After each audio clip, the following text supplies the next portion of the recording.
We've talked before, and you have different ways of approaching money. I would say you have a very strong difference in the division of labor in money. Is that right? We appreciate each other's strengths and weaknesses. Okay. I think we recognize them very, very well. Let's talk about the division of labor, as you've explained it to me earlier, between Beth likes to save the money, Justin is good at and enjoys investing the money, different functions. And Beth, as far as I can understand, you were totally outsourcing decision-making about investing to Justin. Beth, what's your strength? Saving money. Okay. Yeah. But you put it like hoarding, like a dragon. Yeah, tell me about the dragon. Is the dragon inside the room right now? No. Tell me about the dragon. I like save. That's a cute dragon. No, I like saving money. I like watching the money grow. That's what Justin calls hoarding money. I like seeing it in, like in your savings or checking. So okay. That's the dragon. What's the feeling that gives you? Security. Okay. Power. Like if I want to take a nice vacation, I can, just seeing it there, I don't, but if I wanted to, I could. Was there a point in your time when you had the opposite of security around savings? Or have you always had that feeling? Oh, that's a great question.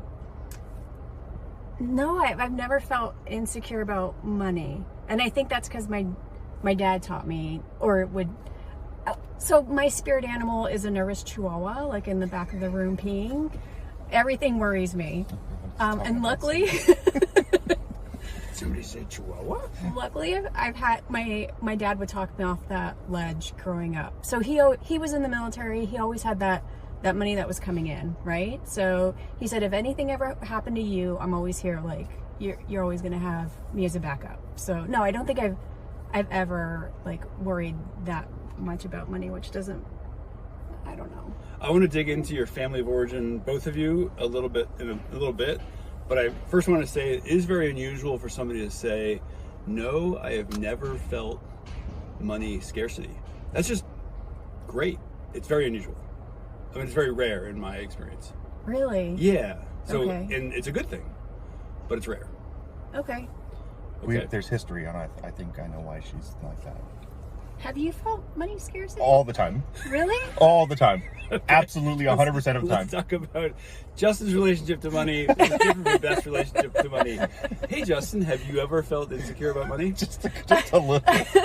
Are we doing a scale of 1 to 5 or 1 to 10? However you describe it, or you can come up with your own spirit animal. My own spirit animal? I mean, I'm going to go with a sloth then, because, I mean... my family history is we just never prepared for the scarcity of money. We just always dealt with it. But money was scarce? For the most, well, I mean, either we were told it was scarce or it was scarce. We were never proven otherwise. So, yeah. Okay, so how long have you all been together or married? Do you want to try it? We've been married for almost 11 years. And together for almost 15. Yeah. Okay. So on the one hand, Beth has never felt money scarcity. And Justin, you've never not felt money scarcity, and you've been in the same household for 15 or 11 years. Yes. I mean, is this true? Yeah. For me. But I mean, that's where we play into each other's strengths, right? Okay. My strength is always going to be I'm going to pay the bills and make sure everything is taken care of on a monthly basis, and my vision is very rarely beyond that, and her vision is always beyond that. So tell me, what does that mean, vision beyond that, not vision beyond that, or vision beyond that? She doesn't have scarcity because she knows she can persevere and overcome whatever she has because she has that savings. She's done that her whole life. Whereas I am horrible with money and I like to spend it as soon as it comes in. And so if I go, well, my mortgage is $2,000 a month and I have $3,000, I start shopping for something that's $1,000. Okay. So. Do you feel scarcity since we've been married? Yeah, like every day. You don't think we have enough? No, of course we have enough, but that money's put away for the future. And I always consider the checking account. Okay. Yeah. This is not a bad thing on your part. Okay. And it's nothing you've done. This is strictly me. I guess we can dive in the definition of scarcity. Oh yeah. Let's like take control of this interview and go the direction we want to go. All right, Taylor, hang out with Sue. Okay. Do you guys want to fight it out for a little while, and I'll come back? No, Justin, I want to. I appreciate Beth's unusual position of never having felt scarcity. Yeah. I think it's really rare, and maybe your life experience is much more typical. So, because most people are much closer to, I think, your model. Just, can you tell me about that a little bit more when you said, if I have $3,000, and if I have a $2,000 mortgage payment, I'm shopping for something for $1,000. That is typical, but tell me more about that. Yeah, I don't even understand the psychology behind it. You know, I'm constantly shopping for things that, number one, I don't need. Number two, we don't have space for. And number three, I'm like, I don't want to sell it because who's going to pay for it? It's just, my money mindset is, if it's there, spend it, because it's going to have to go somewhere. Might as well spend it now on something I want. And that's my problem with not prepping for savings in the future. And, you know, emergency funds, like, that was never a concept for me. So you have a strong predilection for spending and not saving, and you have a very strong predilection for saving. And yet, interestingly, you've told me you're not fighting about money. So how is this working? It's it sounds like you're very strongly in each camp, and they're different camps and a huge division of labor, but you're not fighting about it. So I'm confused. And, I think that's fair. Give me a little. How is it working?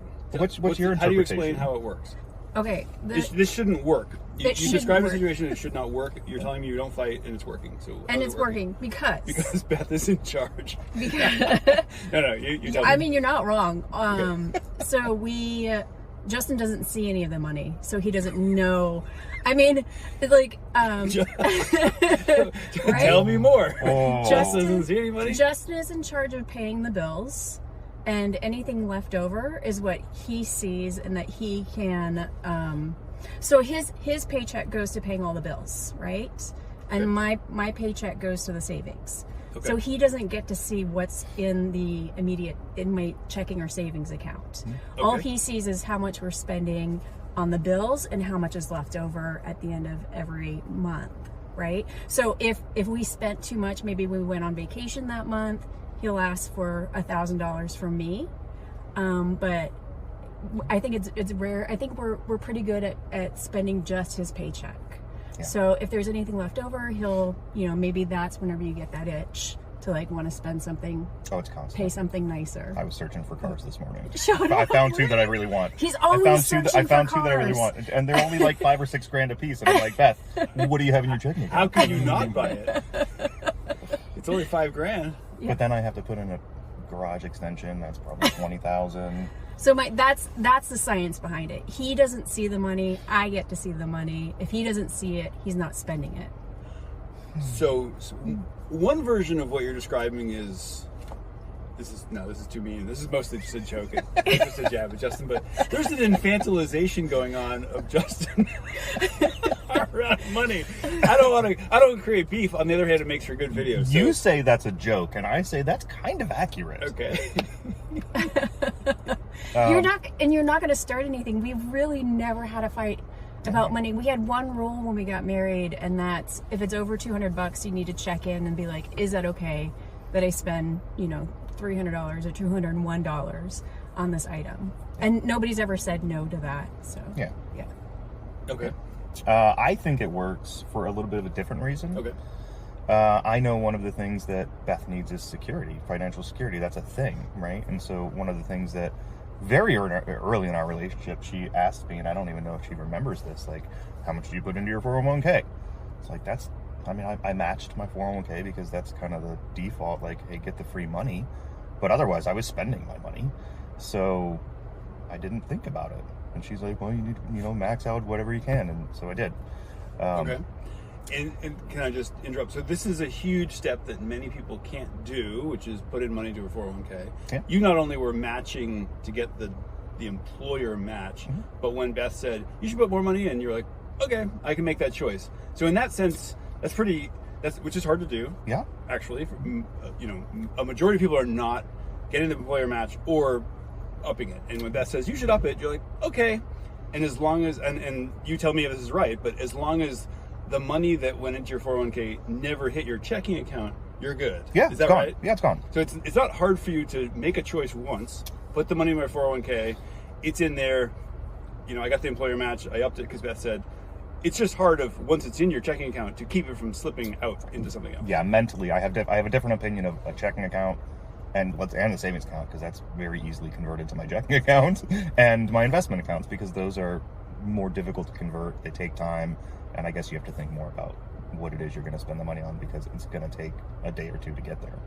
So now, and Justin, you have been at least, or maybe you were both interested in what's known as FIRE, Financial Independence, Retire Early, and where you are on that journey of thinking about the work versus retirement mix, and as it relates to, do I have enough money? How would I know if I have enough money to retire? That kind of stuff. Where are you all at? Sure. Well, I mean, I'll give kudos to Beth for changing my mindset again on this one, right? So I started looking at how do you retire early? What do you do? What does that really mean? I ran across the Financial Independence Retire Early movement, which basically states, put as much money as possible away as quickly as possible, let it grow as fast as possible, calculate what you think you can live on, and retire as quickly as you can. And ensuring your money can survive for as long as you believe you're going to survive. So I think that influenced my want to push money into a savings account or into investment accounts just as much as Beth wanting that financial security. So yeah, we really started focusing on that and learning more about safe withdrawal rates and different areas you can focus your money, and really money allocations based on age and how, I guess, secure or dangerous you want to play the financial investment game. Is there a difference in the way that you and Beth approach this? Beth, do you have a different reaction to or interest in FIRE? Is that Justin's thing and your thing is different, or you are both on the same page, or how's that? It was all Justin. Okay. I didn't even know this was possible. Okay. Honestly, I just thought you work till you're 65, and then whatever savings you have, is what you can spend in retirement. And even retirement kind of scares me, so I don't even know if I was going to retire. I couldn't envision it. So when Justin said, well, we can start saving and saving and saving, and then we can retire earlier than 65, like he was even saying maybe 50, at age 50, and I'm like, maybe, whoa, it's blowing my mind that this is even possible. I said 45. Yeah, you did say 45, and then you said 50, and now you're like 55. How old are you now? Failure. 46. Okay. 44, right. She married young. And you're both employed. Yes. Is your current plan 55, or is that still a goal of retirement early, or not a goal? It's been a very interesting market these days. No, I think the goal right now is still a really hard 50. A lot of factors. That's 4 years from now. Well, 6 for me. Okay. Okay. I got it. You're younger. But there's younger man, Beth. there's Nice, quite a good few job. factors, and there's a lot of things that I'm trying to put together that, when presented to Beth, like, she'll get a full picture, right? So it's not necessarily just, well, what are we going to spend every month? What can we spend every month?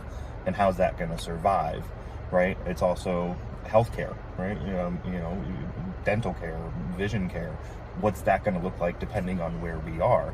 And our goal in retirement is going to be slow travel, right? Either across the U.S. or in different countries.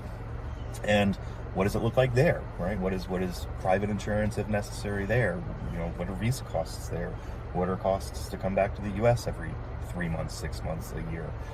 So there's just a lot of things that you have to put together to make sure that the money's going to be there, that it's going to last, and that will be protected, safe, Yeah. healthy. So I think Justin's hard stop is 50, and I think mine might be 55. We'll see.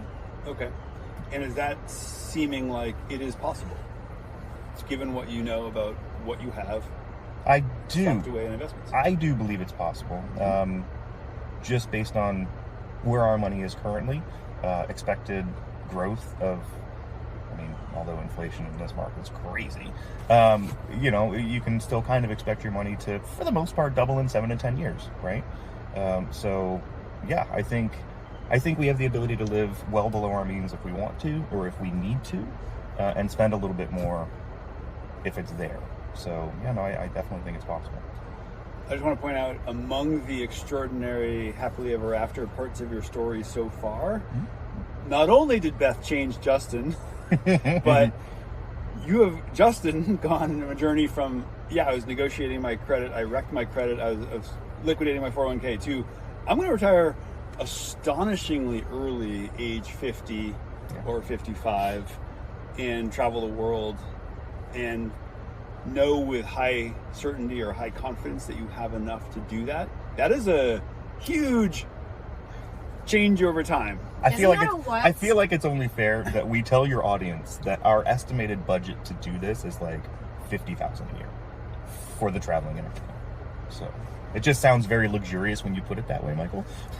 Well, so almost if you can ratchet down a lifestyle cost to something very, very small, many more people can, quote unquote, retire early. Oh, yeah. If you can, it's less about the giant pile of money. It's more about what is my known lifestyle cost and can I live happily within that? Right. Which is a huge part of the FIRE movement, is people being inspired by, wow, you can live on some extraordinarily small thing. Yeah. But it's still an incredible journey to get to the point where I know my lifestyle costs and I know I can live within my lifestyle costs and I can do it for decades, is something inaccessible to the wildly vast majority of your fellow Americans. Yeah. We're talking 1 to 5% of people are thinking, oh, I could retire at 50 to 55.